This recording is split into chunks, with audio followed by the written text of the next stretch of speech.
2024 లేదా 25లో డిగ్రీ లేదా బీటెక్ చదివారా? సాఫ్ట్‌వేర్ జాబ్ కోసం ఎదురు చూస్తున్నారా? అయితే కోడ్ జ్ఞాన్ 100 డేస్ కోర్సులో చేరండి. జాబ్ సాధించండి. నమస్కారం. Welcome to Suman TV. నేను మీ యాంకర్ శ్రీ.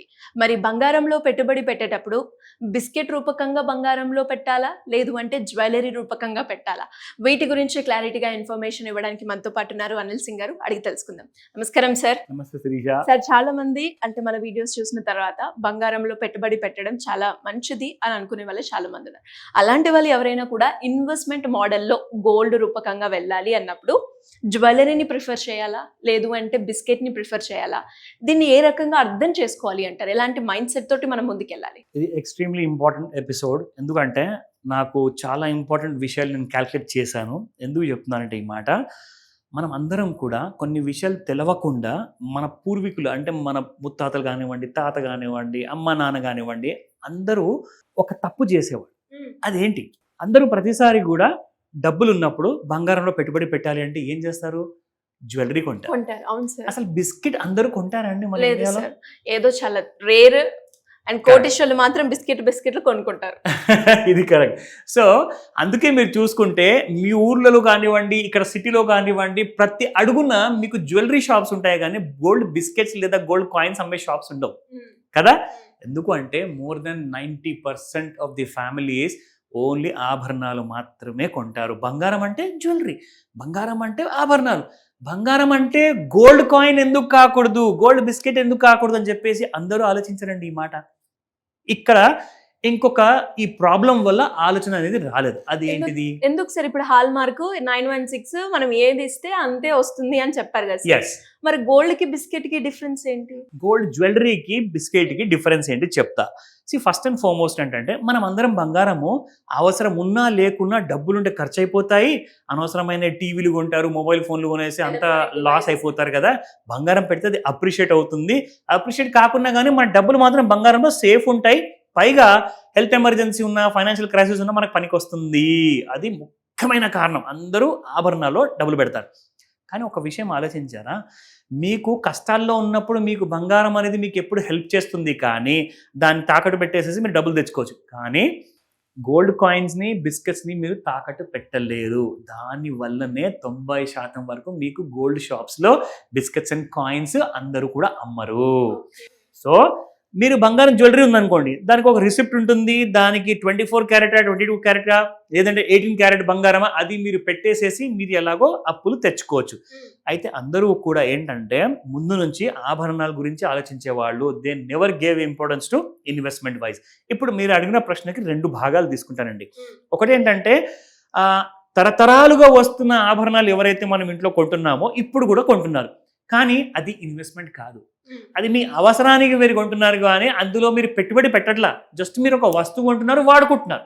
అది పెట్టుబడి ఎలా అవుతుంది? అయితే పెట్టుబడి ఎప్పుడు స్టార్ట్ అవుతుందంటే మీరు గోల్డ్ బిస్కెట్ కొంటే. అందుకే ఇక్కడ టాపిక్ ఇచ్చారు, why gold jewellery often takes years to deliver real returns. దానికి ఒక కారణం ఉందండి. ముఖ్యమైన కారణం ఏంటో ఇక్కడ వాళ్ళు ఇచ్చారు, మీకు ఇక్కడ ఎక్స్ప్లెయిన్ చేస్తాను. జాగ్రత్తగా చూడండి. ఎందుకంటే ఈ వీడియో కొన్ని రాంగ్ నోషన్స్ ఏవైతే ఉన్నాయి కదా ఫ్యామిలీలో, ఆ రాంగ్ నోషన్స్ని దూరం చేస్తున్నాం అన్నమాట. ఆ నోషన్ అంటే ఏంటంటే తప్పుడు ఆలోచనలు, తప్పుడు బిలీఫ్. ఏదైతే ఇందాక మీరు అన్నట్టుగా ఆ బిలీఫ్ ఏంటంటే బేసిక్గా అందరూ ఏం చేస్తారంటే నేను బంగారంలో పెట్టుబడి పెట్టాను అని చెప్పి చెప్తారు, ఆభరణాలు కొని. అది పెట్టుబడి కాదండి. Please understand. అది మీ దగ్గర డబ్బులు ఉన్నప్పుడు మీరు ఒంటి మీద వేసుకోవడానికి గాజులు అంటారా, లేదంటే నెక్లెస్ అంటారా, చైన్స్ అంటారా, ఉంగరాలు అంటారా, దానికోసమే కొంటున్నారు. కానీ అది పెట్టుబడి కానే కాదు. Please understand. పెట్టుబడి విషయానికి వస్తే gold has been long regarded as symbol of wealth and security కదా. మీరు ఇక్కడ ఏం చేయాలి అంటే మీరు ఇన్వెస్ట్మెంట్ వైజ్గా సెలెక్ట్ చేసుకుంటే గోల్డ్ గ్రేడ్, ఇన్వెస్ట్మెంట్ గ్రేడ్ గోల్డ్ని సెలెక్ట్ చేసుకోండి, లేదంటే ఈటీఎఫ్లో పెట్టండి, లేదంటే సావరిన్ బాండ్ ఒకవేళ మళ్ళీ కేంద్ర ప్రభుత్వం తీసుకొస్తే అందులో పెట్టుబడి పెట్టండి.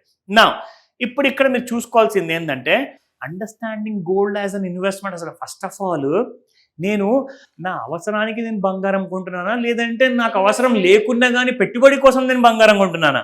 ఈ రెండిట్లో కన్ఫ్యూజన్ మీరు క్లారిటీ తీసుకోండి. ఇక్కడ ఒకవేళ మీరు పెట్టుబడిగా పెట్టాలి అనుకుంటే pure 24 carat gold which is 99.9% pure ఉంటుంది, qualifies as a investment grade. కానీ మీకు ఒకవేళ ఫైనాన్షియల్ క్రైసిస్ వచ్చింది, ఎమర్జెన్సీ ఉంది, నాకు లోన్ కావాలంటే రాదు. ఎందుకంటే గోల్డ్ బిస్కెట్స్ అండ్ గోల్డ్ కాయిన్స్ని యాక్సెప్ట్ చేయరు తాకట్టు కోసము. ఇది రిజర్వ్ బ్యాంక్ ఆఫ్ ఇండియా పెట్టిన రూల్ అండి, దాన్ని మనం మార్చలేము. సో అది మీ రిస్క్తో మీరు ఏం చేయాలి అంటే, మీకు ఎప్పుడైతే అవసరం ఉందో ఆ పెట్టుబడి పెట్టిన గోల్డ్ బిస్కెట్ లేదా కాయిన్ మీరు అమ్ముకోవాలి.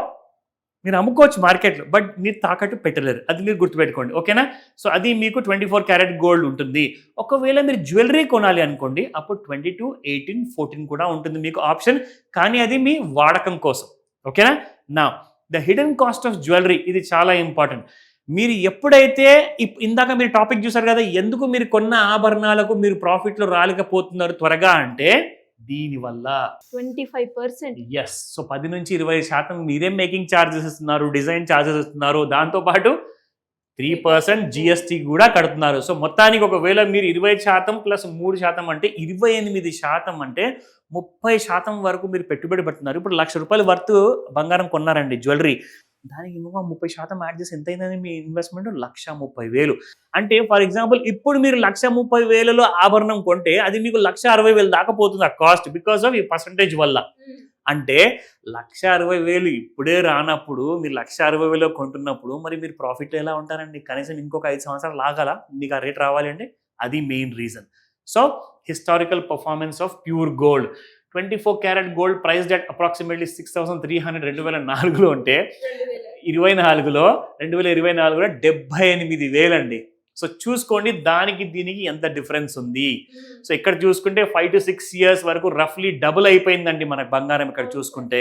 So global and domestic significance ఇక్కడ ఏం జరిగిందంటే, అమెరికా దేశం కానివ్వండి, చాలా దేశాలు కానివ్వండి, వాళ్ళ దగ్గర ఉన్న రూపాయిని అంటే డాలర్ కానివ్వండి, వాళ్ళు ఏం చేస్తున్నారంటే గోల్డ్తో ఇప్పుడు పోల్చుకుంటున్నారు. అంటే మా దగ్గర ఎంత గోల్డ్ ఉంటే మా రూపాయికి అంత విలువ ఉన్నట్టు. అమెరికా దగ్గర 8,000 టన్నుల బంగారం ఉంది, ఇండియా దగ్గర 900 టన్నుల బంగారం ఉంది. ఎక్కడ 8,000 ఎక్కడ 900. సో కాబట్టి మన కరెన్సీ వాల్యూ డీవాల్యూ కాకూడదని చెప్పేసి మన ఆర్బీఐ కూడా అప్పుడప్పుడు బంగారం కొంటూనే ఉంది. అండ్ ఇక్కడ మీరు ముఖ్యంగా చూసుకుంటే, ఒకవేళ మీరు పెట్టుబడిగా పెట్టాలనుకుంటున్నారు, ఇందాక నేను చెప్పాను కదండి, మీరు బిస్కెట్ కొన్నా కాయిన్ కొన్నా మీకు అది తాకట్టు పెట్టుకోలేరు, లోన్ రాదు. అయితే మీకు ఇంకో ఆల్టర్నేటివ్ రూట్ చెప్తా, మీకు లోన్ కూడా వస్తుంది. ఏంటి సార్ అది? ఎస్. ఇక్కడ మీరు చూసుకోండి, BIS హాల్ మార్క్ ఉన్న బంగారము ఆభరణాలు కొనండి, అది option number 1. Option number 2, gold ETF లేదా గోల్డ్ సిప్ చేసినా కానీ మీరు వీటిని బ్యాంకులో తాకట్టు పెట్టచ్చు, దాని మీద మీకు లోన్ వస్తుంది. ETFs మీద, మ్యూచువల్ ఫండ్స్ మీద మీకు లోన్ వస్తుంది అనమాట. సో మీరు ఫిజికల్ బంగారం కొనే అవసరం లేదు, అందుకే ఇక్కడ చెప్తున్నారు స్మార్ట్ ఆల్టర్నేటివ్స్ టు జ్యువెలరీ.